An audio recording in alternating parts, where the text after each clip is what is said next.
Hey, let's be honest. Most of us guys aren't great at taking care of ourselves. We push through and tell ourselves we'll deal with it later. But when later starts affecting how we feel and how we perform, it's time to call the St. Louis Men's Clinic. Yeah, nobody wants to talk about ED, but St. Louis Men's Clinic can help you get your self-confidence back. Start enjoying the excitement of sexual intercourse again. You take care of everything else in life. It's time to take care of yourself. Get started at stlouismensclinic.com.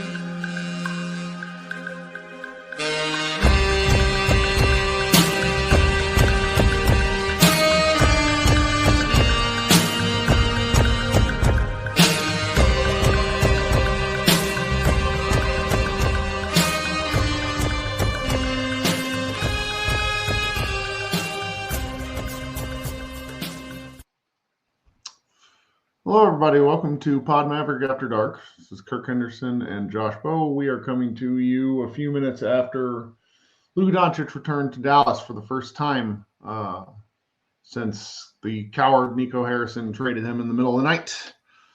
The Dallas Mavericks lost to the Los Angeles Lakers 112-97. Luka Doncic dropped 45 points in a really just really classic.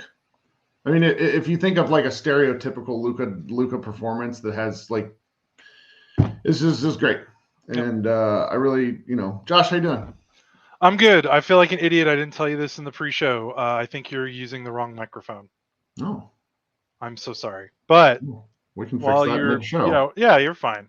I heard it. I just didn't connect the dots. But I'm doing okay. I'm back in the dark. I'm continuing this. Maybe I'll do this forever. I don't know, because it's not going to get any better. Because we're in the dark. We're in the dark forever. Yeah, like maybe this will just be the bit I'll keep forever. And maybe whenever they win a playoff game is when I will. The next time they win a playoff game is when I'll turn the lights back on. Maybe I'll extend it to that. I don't know. Do I sound better? You sound perfect, crystal clear. That dreamy Kirk voice that we know and love. You're good. I'm good. And I have something to write about, so I feel good too, because I need to write more for the MavsMoneyball.com website that we help run. I think I'm just to preview what the idea I have in my head is the worst part about that game is that it's over. Oop, told me to hold on a second. Oh no. Kirk has to filibuster. I think what I'm going to write about tonight, and I won't give away the GOAT. I laughed so hard I unplugged my mic. I was saying, like, the worst part of that game is that it's over, because like that was fun. Like that was the most fun I've had watching a Mavericks game since the trade. It was really interesting. And now it's bad, because now it's like waking up after a good party. You're a little hungover. Like, it's over now. Like, they are back to irrelevant. They are back to clawing for the play-in. They are back to not being important. They were important tonight. They were part of the most important game of the NBA regular season since Luka had been traded, I think, in terms of notoriety, in terms of eyeballs. That won't happen again until the next time Luka comes back next season. That's what's the worst part of this game, is that the apathy will now set in fully. Because I think fans that were still holding on were holding on because they knew this game was coming. I anticipate the drop-off after this moment going into the offseason is really when we're going to see the impact of this trade in full. Well, I have to hold on just 1 second for everybody watching. Okay, there good. It just looks, out of whack when Josh is on the different side of the screen. Let's talk about the kind of the stuff around the game, and then maybe the second half of the show we'll talk about the game. This was obviously an emotional game. ESPN played it up as well as possible. Luka Doncic got ejected from last night's Laker game, so it seemed it seemed like a given that he was going to play. Lots of Mavs fans were like, he's not going to play. And it's like, no, the Lakers still need to win. Yeah, So I didn't realize that when I first saw that they were playing guys last night. Yes, yeah, they're still they could still fall in the play-in. Doris was like really hammering home the point that they needed to win 2 out of 3, and then they went and won 2 out of 3, which is right. Interesting. So there's just a lot of hullabaloo around the game for obvious reasons. National media flew in for it. Tim McMahon posted a story today. Nick Cato. Fred Katz of The Athletic posted a story today about so let me go in order. So McMahon posted a really long story which featured a quote from me in it, and I know no one that really interacts with us read it because nobody mentioned it to me, which was very funny to me. Like it's ESPN. Okay, I know like a lot of the internet hates Tim McMahon and seems to blame him for the fucking Luka trade. But that's a nice encapsulation of what fans care about when they're consuming NBA media, by the way. Right. That's why we talk about the trade, don't talk about the games. Tim's article was devastating. Like there were, he had been saving some bullets in the chamber in terms of some of the things that he had known and waited to drop about the finances, about things the Mavericks tried to do.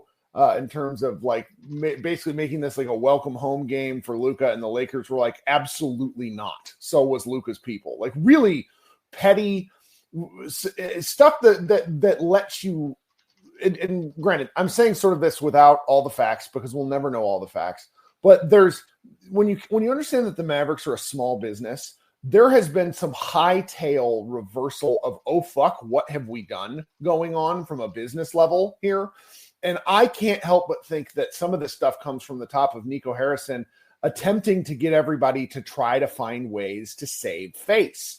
And so if you haven't read the McMahon article, go at least look at the first half. It's quietly something. Then there was a Fred Katz article at The Athletic that, and Fred's my guy. I like a lot of these people that work at The Athletic. I've met them over the years. But they became another vehicle for Mark Cuban just whitewashing of history, where Cuban once again tried to say that, oh, well, there was a handshake agreement, but the NBA wouldn't let me have that handshake agreement, so we had to take it out, and I just figured that the Dumont and Adelson would honor it, and that just didn't happen. Whereas less than 10 days ago, Adam Silver answered that there was no such contractual inclusion that Cuban was forced to take out. So it's a question of who is lying, the NBA commissioner or Mark Cuban. Well, guys, I'll give you a guess as to which person I'm going to believe, even though I think Silvers is a bit of full of shit himself. There's just, and that infuriated me. Tim Cato wrote a piece for DLLS about Slovenian fans that I've yet to read because it's paywalled. Sorry, Timmy, I love you. I'll read it tomorrow, or I'll try to actually pay for a subscription at some point. I really should. We had a good post today from our guy Jordan Brodess that Jordan just doesn't get a chance to write as often as he does because I think he has 2 children under 5. So the fact that he writes for our site at all is kind of an act of God. And it was really quite beautiful. Like just one of these things that, and there's just so many emotions around the game. And then the Mavericks, ESPN really wanted to show the pregame introduction. That isn't like, when was the last time you saw a pregame introduction? It's been a while. And then they showed this video, and then they show Luka crying, and like, it was bizarre. It was one of the most bizarre games I've watched ever. You are a cold, dead analyst at this point. Did that move you at all? Yeah, not from like. It just reinforced. It reinforced how weird this is. Like how much he didn't want this.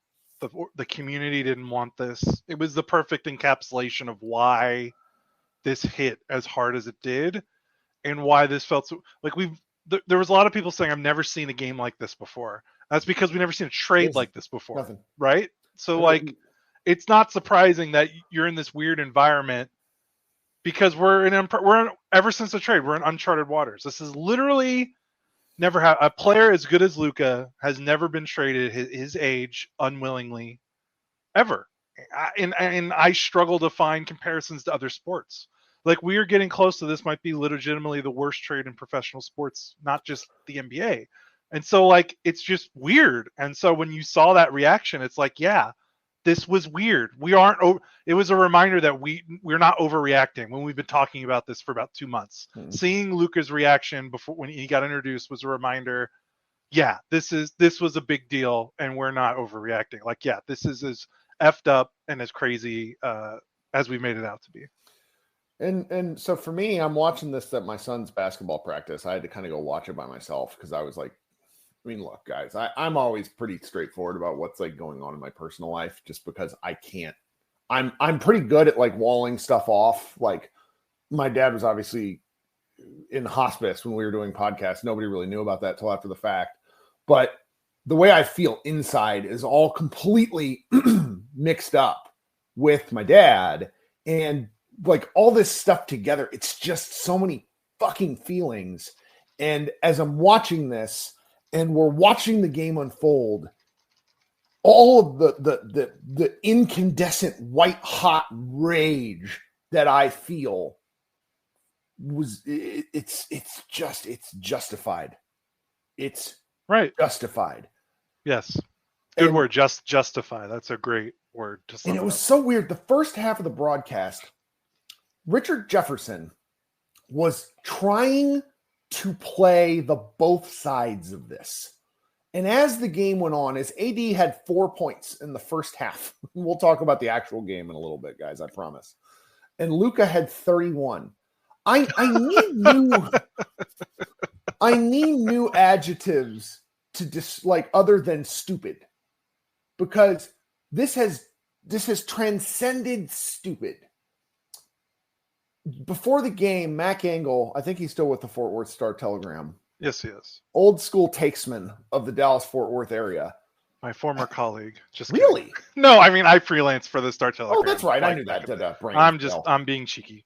He asked Jason Kidd a question about how, this trade is getting compared to the Babe Ruth trade. And like, Kidd, that's the most insane quote I've ever seen in my life. Read it in full, because I just interrupted you. I tweeted so much stuff during the game. So let me just go. This shouldn't be too hard to find. Okay, this is incredible. I asked, this is from Mac Engel, at Mac Engel Prof, whatever. I asked Coach Jason Kidd to address Mavs fans who feel like there is no hope without Luka. I could not believe his answer. Quote, trades happen. Some are comparing it to Babe Ruth, which is kind of cool. End quote. The trade that pretty much detonated the Red Sox franchise for 100 years. That's cool, right? You want to go 100 years of futility? Is that cool? If y'all are listening to this, I need you to come find the video feed so you can see my face. Matt finishes his tweet saying, not sure if he knows the Mavs or the Red Sox. I promise you he doesn't know the Mavs or the Red Sox. Like, that was one of, like, people thought it was fake. It was one of those. Like, it was such a bad quote. Anyway, so we're also back. I'm sorry to interrupt you, but can you check your mic again? It's really garbage. I wonder if when you rejoined, if it reset you a little bit. Just the whole time? Probably. Yeah, I'm so sorry. I hate to do this in the middle of recording. Is it good or no? You can't tell the difference. How's that? Okay, I think you're better. Is it set to your Blue Yeti? Josh. Yeah, I hear you. Can you hear me? I can't hear you. Oh my God, did I ruin the podcast? I can hear you. I can hear you. Hold on. This is really good podcasting. I'm so sorry. I changed my... Oh my God, that's why. I did it. It's my fault. My fault. Are you okay?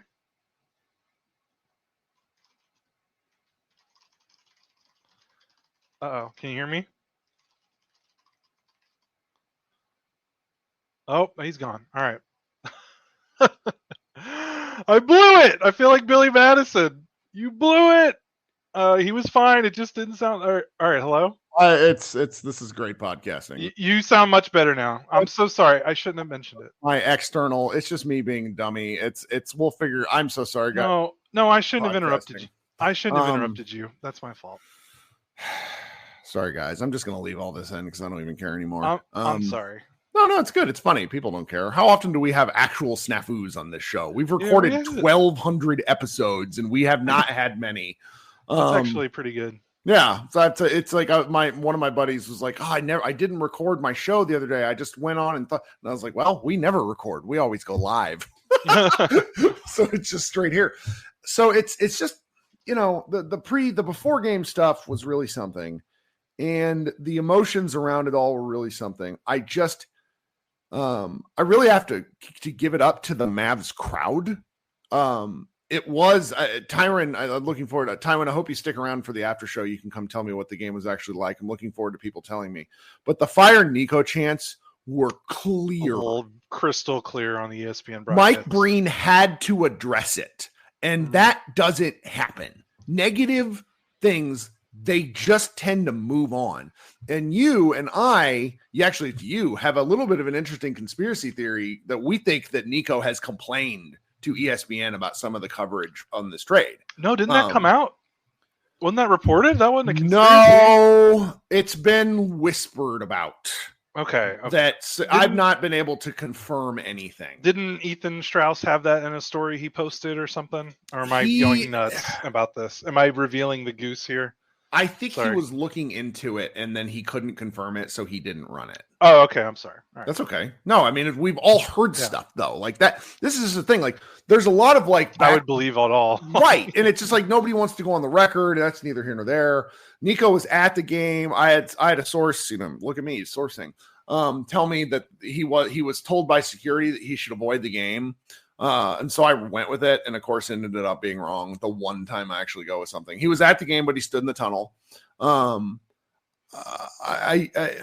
don't I don't understand how he has a job.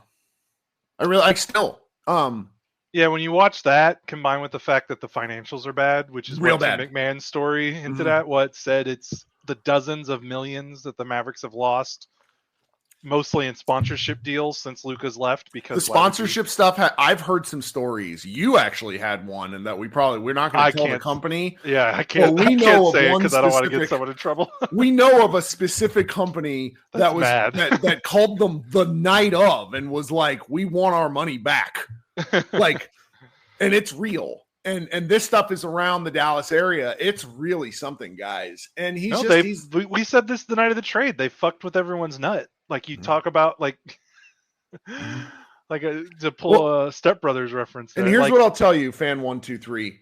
Pay attention. Actually, you know what? You shouldn't care about who pays for the Mavericks anything. But I'll just tell you this. You might notice some different sponsors and different things next year, and there will be reasons why. There's no shortage of companies that will sponsor the Mavericks. Don't get me wrong. But the amount of money these teams pay is what's going to be really something. So, I mean, look, this franchise, we're now finishing up this movie. Josh mentioned this at the end of the show. The collective not just Pod Mavericks, but the fan base, we're at a bit of a crossroads. And I've told people this, if you choose to walk away from the Mavericks, I cannot hold that against you. I can't. They're kind of a part of my identity, okay? And I don't want to. But as I'm watching this, all this stuff tonight, it was genuinely emotional in a way that I don't think anyone should ever have to feel, because he didn't deserve it. You can be unhappy with Nico. You can be one of these putt sticks on the internet that didn't like how he played. That's fine. But I as we're going to talk about in the second half of this show, the player that we traded for is not him. He's not that kind of guy. And there are maybe 5 to 6 guys in the NBA in any given time who can be the man.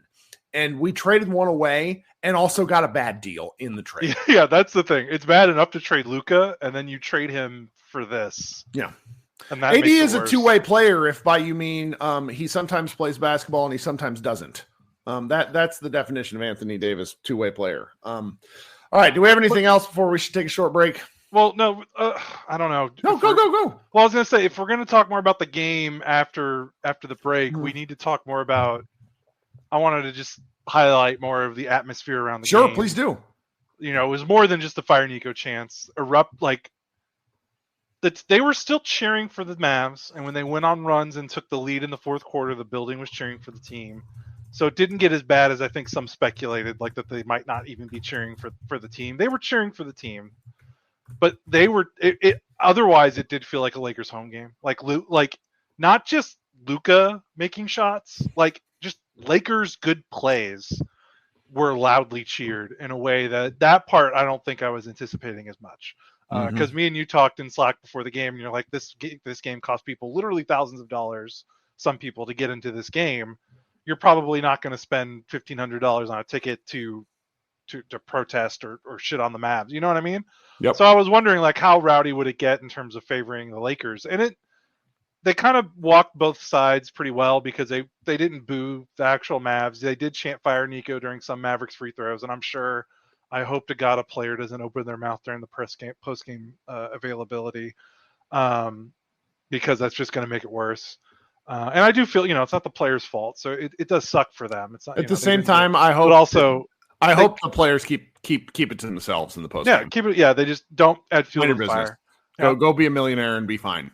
Yeah. Also, I don't get millions of dollars. Also, you could have done something about it. You could have done something about it. Right. You could have hit a shot, PJ. 3 and 4 nights. The Lakers were tired. The Lakers. We'll talk about that later. But the environment was interesting. I've never seen anything like that. The way they were cheering for Luka, like the Lakers had a turnover that looked like it was an iffy call, and they were like, it didn't even involve Luka, and it was like they were booing the call, like they were booing bad ref calls that went against the Lakers. I was like, oh no. But it just added to the surrealness. And honestly, I don't blame fans a single bit, because again, their franchise just got nuked in front of them. Like it's just unprecedented. So an unprecedented response from the fan base also shouldn't be shocking or surprising at all. So I just thought I thought the environment in the arena was, like the word you said, I think is the word of the night, justified. Like that was a really good one-word summary of kind of everything. Oh man. Okay, so we're going to take a break here. Josh is going to go post the recap real quick. I'm going to babble for a second. So guys, we've recently switched to a new podcast platform. And when we switch, there's often a lag in what is seen as downloads and listens and things like that. So if you could listen to our ads, it really helps Josh and I, like directly. It is how we end up getting paid. And that's for anybody on the audio streams. And the YouTube, you guys can kind of do whatever it is you do. I appreciate you guys for hanging out. Note that following this show, we will have a group therapy, and I will just be staying up late talking to people for as long as they want to talk about Mavs, Lakers, and anything else going on. I slacked off on those the last month or so with my dad in hospice. But I'm trying to get back on the horse a little bit before the season ends, and so we can carry over some stuff into the off season. I'm going to insert some audio ads, and then Josh and I will be right back to talk about the basketball. Welcome back. This is Kirk Henderson and Josh Bowe. Thank you so much for sticking with us. While you're here, go ahead and subscribe to our show, leave a comment, do all that wonderful stuff. Everybody who's here live, just know that we appreciate you. We've gotten a couple of super chats. One from my buddy Josh McSwain. Thank you so much. And my homie Bobby. You guys are longtime supporters. We very much appreciate you. All right. So the actual basketball itself, this was, if there wasn't so much drama around the game, this is such a styles make fights game, to where we talked in our Slack and kind of in the days leading up to it, that the way these two teams play, I honestly could have seen the Mavericks coming out and absolutely jumping all over the Lakers and walking away with a win. It didn't happen. But that's just sort of what's going on. So that's where we are at the moment. Josh, what do you want to, what all should we discuss? Oh, Anthony Davis. Like we have to. We can be mean. Like, I'm sorry. Like, we kind of have to be mean. If he's hurt, if that's the reason why he looks as bad as he looks, which he is hurt, by the way, like we know that this is not an injury that just magically goes away with rest. It only gets fixed. From what I understand, please, smarter people than me, tell me, because I'm way out of my pay grade here. But this is the type of injury that usually can only be rectified with surgery, and he's playing through it. It's admirable. But he's deciding to play. And he's not getting the surgery. If he's going to be on the floor, he has to produce, and he's not producing. And tonight, there's going to be a lot of pushback on his performance, because one, they're going to say, well, he's playing hurt. What do you expect? And then, like I said, then don't play. If you're this hurt and you're this ineffective where you're hurting the team, then thank you for trying, but don't play, because he hurt the team tonight. He didn't help. Second, it was more, they're going to say, oh, well, he was double teamed all night. What are you going to do? It wasn't the double, like that part is understandable. He was checked. He looked like he got hit by a horse tranquilizer before the game started. Like his effort and his intent, like the intensity level that he brought to the game was frankly embarrassing. He was walking and loafing up the court. He was standing at the 3-point line, uninvolved in plays. You're going against the Lakers team that plays one center, Jackson Hayes, who isn't even a good center. And he had 13 points on 13 shots, 5 of 13 from the field. Like that's a joke, man. That's a joke. I don't care about the double teams. What I care about is if he got double teamed and they took away his shot attempts and he couldn't score a lot, okay, I get it. But defensively, he was not engaged. And offensively, there were possessions where he floated to the 3-point line, stood there, didn't get involved, and he didn't look like he didn't want to play. And I got to clip it. Do you remember the sequence when they went down 13, I think in the third quarter, where like he walked, like he was the last person to cross half court and his man got a wide open layup and then the Mavericks called timeout. And I'm watching that and I'm going, he's playing like the guy that Nico leaked to the media that Luka was. Like it was a joke.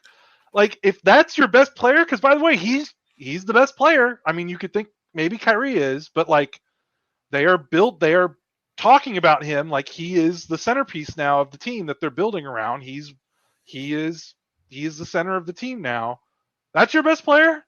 That's what he's going to give you in a big time game where you need something? I get that, it's got to F with your mentals when the crowd is booing the GM for making a trade that brought you to the team. I'm sure that doesn't help the confidence. Mm-hmm. But dude, that's what the money is for. Your favorite quote. Like that was, I wouldn't be eviscerating him right now if I felt like he was playing hard and giving a shit. And if his injury is preventing him from being able to do that, then he doesn't need to play.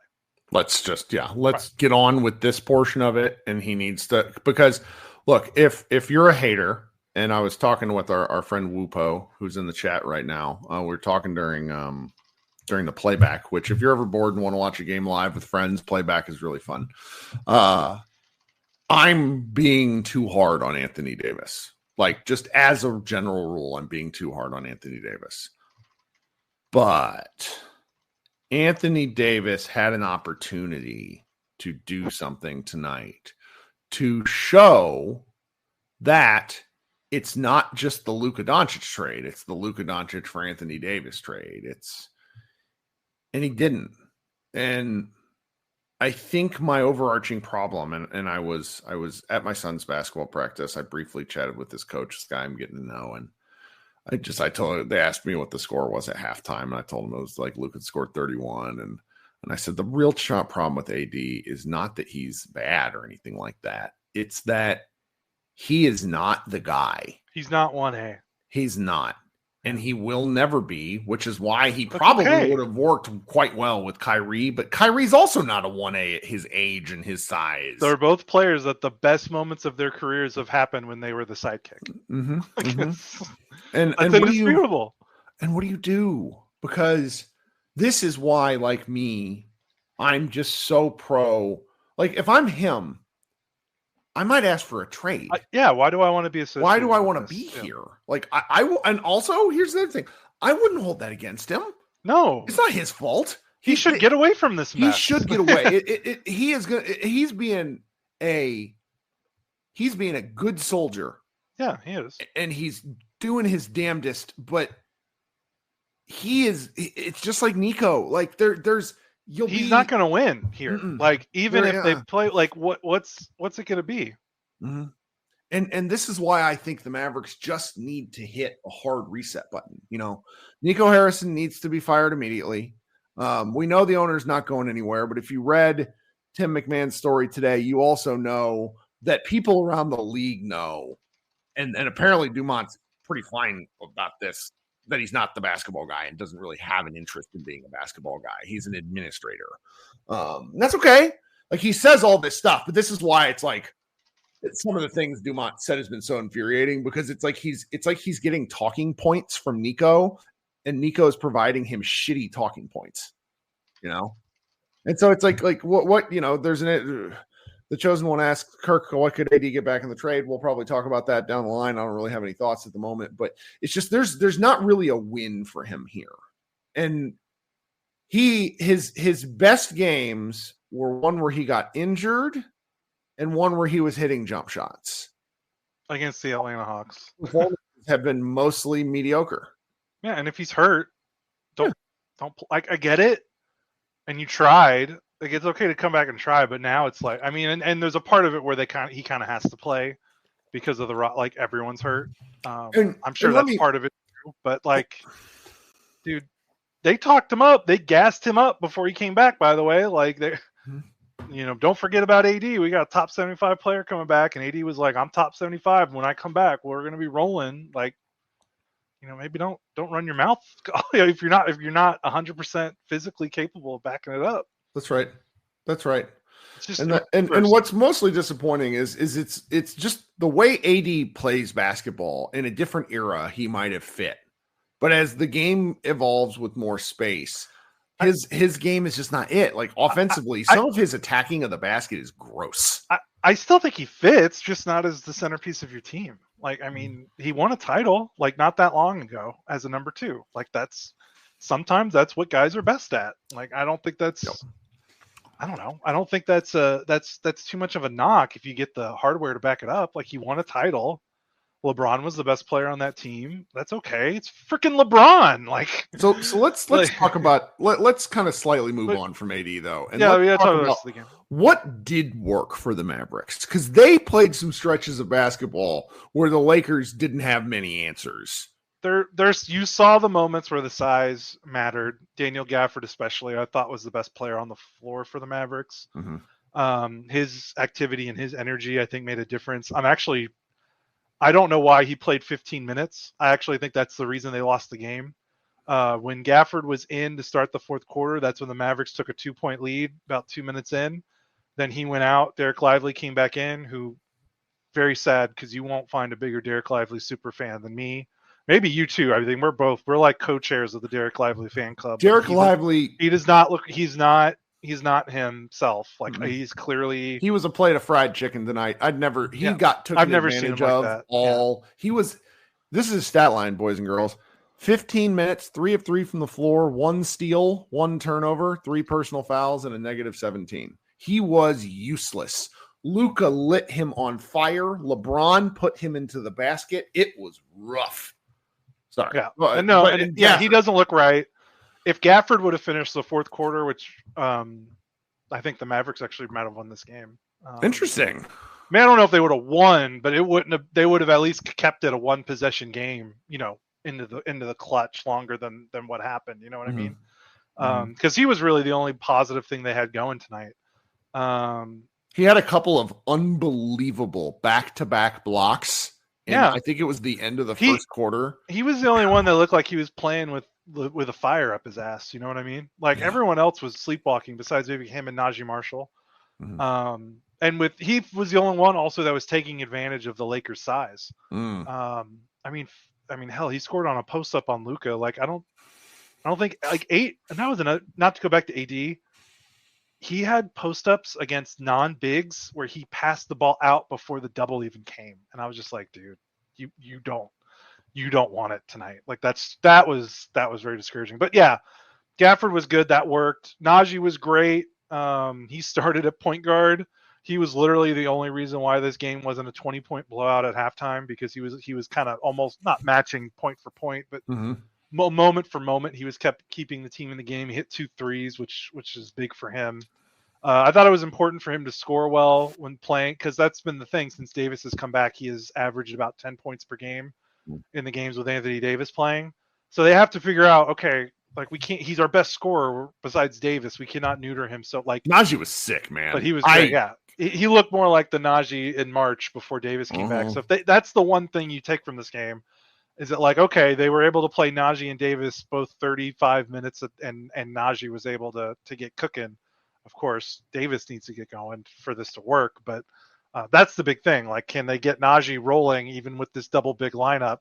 And they were able to do it tonight. Of course, I think that has to deal with they did play more AD at center, I think, tonight than they have.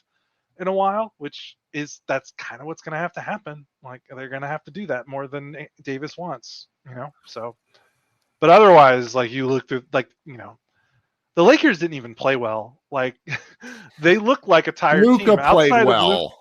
Luka played well. LeBron played well. Reeves played decent, but their role players didn't do much.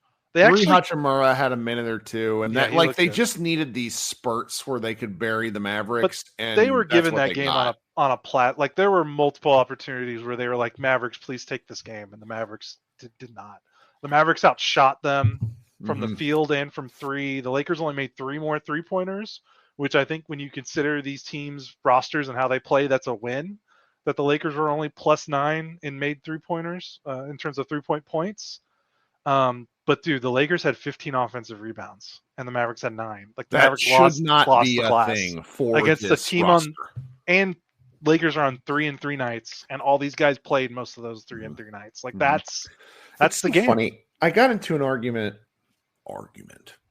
a text back and forth with a Mavs reporter who's and it's so the rank and file Dallas media, so not your Nick Angstats, not your Landons, your Landon Thomas, some of the guys that are kind of newer to the beat relative to like your old media. The old media heads just love Jason Kidd. And I get the most horse shit back and forth with some of these people where it's like, well, he's done such a great job coaching them since the Luka trade. And I'm like, but what about the 6 weeks before when they just lost game after game after game and he let Spencer Dinwiddie do whatever? I'm just sort of flabbergasted with elements of this. And it's like the Jason Kidd of it all to me is a low key element of why this stuff's important, because they just, if he's getting into their asses about how they need to, like, why they're playing hard and stuff like this, he didn't show up tonight. That Jason Kidd did not show up tonight and coach. No, he didn't. He didn't look like they had the team prepared for how they were going to guard Anthony Davis. Again, the way he played Lively and Gafford, I don't know how you look at how those guys were playing and you play them each 15 minutes. I get that Lively's your guy, and I'm a. But they went to small ball 5 with Davis. Gafford, or I'm sorry, with AD. And I don't like AD wasn't effective. So it's if you make all these trades to play a certain way, then play that certain way and go down with the ship. Instead, they tried to like do a series of half measures, and it didn't work. No, it didn't work. But yeah, I didn't. This was a game the Mavericks could have won. Like it really, like the Lakers were not doing stuff tonight that was like, oh my god. Obviously, other than Luka. I mean, hell, even I'm going to sound like an idiot here. They kind of did what they needed to do against Luka. If you don't kill me, but like obviously Luka burned them, but Luka had 6 assists and 3 turnovers. And Luka was wild from 3. That was the game breaker. That's the game for sure. 3. But I maintain that the best way to guard Luka is to take away his passing. And I will die on that hill. And they didn't double him for most of the first half. And of course he had 31 points, but like, I would rather Luka have 31 points at half. And he had like 2 assists. If you were to take a gamble, it's letting him shoot the 3 and hope he doesn't kill you. Try to let him play out of, let him go 1-on-1. Don't let the role players get hot. Hope he shoots you out of the game. And he shot them in the game and they lost, but I don't think I would change how they covered Luka. They actually started doubling him in the second half, and that's kind of when things got squirrely a little bit. Like I didn't like when they started doubling him, because you notice LeBron had a big fourth quarter. Reeves had some good passing. Dude, the Lakers are so unfair. Luka gets doubled. There was a sequence in the fourth quarter. Luka gets doubled, gets trapped at the wing. The release valve short roll is freaking Austin Reeves, who catches it, turns, defense steps up to Reeves. He finds a cutting LeBron for an and one. And I'm like, that is such a potent trio that even though this roster is severely undermanned in a lot of places, those 3 guys in a playoff series, that's a lot of passing, a lot of basketball IQ, and a lot of scoring. That not a lot of other teams. If they hadn't gotten, and I understand why they did it, but if they hadn't gotten cowardly about the trade with the Charlotte Bobcats, I don't know. That guy I don't like that. No, but it's like they just need it. Like Luka turns a That's C true. plus into a B. You're right. And you just need the body. Now, Now, get one I in think the summer. Yeah, I think it hamstrings him to a bit in the future, but like you could see a path with one more big. I just don't see it unless Luka is like incandescent night in and night out, and I just don't think he can be. Yeah, he looks healthy though. No, he does. I mean, he made 7 threes, so he had 9 2-point baskets, which has been kind of his struggle since coming back from the injuries. His 2-point game hasn't been great because he's obviously like working his way back from a major injury. So yeah, I don't know. The Mavericks. Spencer Dinwiddie got a lot of good cardio tonight. 29 minutes, 1 made basket. It was a 3-pointer. He had 3 rebounds and four assists, and just kind of jogged around tonight. So congratulations to him. I did get a real kick out of Caleb Martin making like a wildly athletic-looking acrobatic layup.